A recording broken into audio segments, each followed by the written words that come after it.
గుంటూరు పశ్చిమ నియోజకవర్గంలోని 25, 28వ డివిజన్లో గల చుట్టగుంట, ఏటి అగ్రహారం, చంద్రబానుడిగుంట, జోసెఫ్ నగర్ తదితర ప్రాంతాలలో పాటు లక్ష్మీనగర్, నల్లపాడు రోడ్డులోని డ్రైన్ సమస్యలను స్థానిక ఎమ్మెల్యే పిడుగురాళ్ల మాధవితో కలిసి పెద్దమసాని చంద్రశేఖర్ శుక్రవారం పరిశీలించారు. చుట్టగుంట రైతు బజార్ సమీపంలోని సజావుగా సాగని డ్రైన్లను పరిశీలించి స్థానికుల సమస్యలను పెమ్మసాని అడిగి తెలుసుకున్నారు. సైడ్ కాలువలు విస్తరించిన కారణంగా మరుగు పొండి రోడ్ల మీదకు చేరుతుందని ఏటి అగ్రహారం స్థానికులు పెమ్మసానికి వివరించారు. అలానే జోసెఫ్ నగర్లో సైడ్ కాలువలు సమస్యలను స్థానికులను అడిగి తెలుసుకున్నారు. సమస్యలపై సంబంధిత అధికారులను వివరణ కోరగా ప్రస్తుతం ఉన్న 24 అడుగుల రోడ్డును మాస్టర్ ప్లాన్తో ఉన్న విధంగా 60 అడుగుల రోడ్డుగా పెంచే అవకాశం ఉందని చెప్పారు.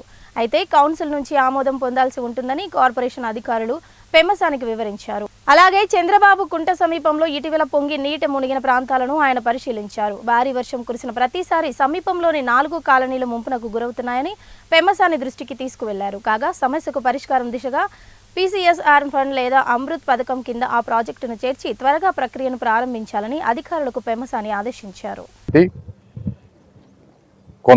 కొంత CSR ఫండ్స్ తోటి ఏమేమైతే చేయగలం అవన్నీ చేసే విధంగా, అదేవిధంగా చాలా ఆక్యుపేషన్స్ ఉన్నాయి ఈ డ్రైనేజెస్ మీద.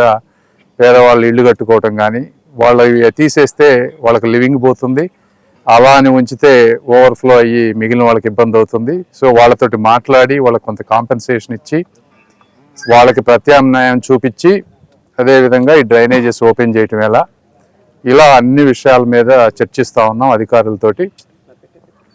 ఇంకొకటి, మాధవి గారు ఒక 3 days ఒక డివిజన్లో ఒక శానిటేషన్ స్పెషల్ డ్రైవ్ తీసుకొని అందులో కాలువల్లో పూడికలు కానీ, లేకపోతే రోడ్డు మీద ఉన్నటువంటి ఇది కానీ మొత్తం క్లీన్ చేసే విధంగా ఒక డ్రైవ్ లాగా చేసి ఒక డివిజన్ని ఆదర్శమైనటువంటి డివిజన్ లాగా చేశారు ఒక 3 daysలో.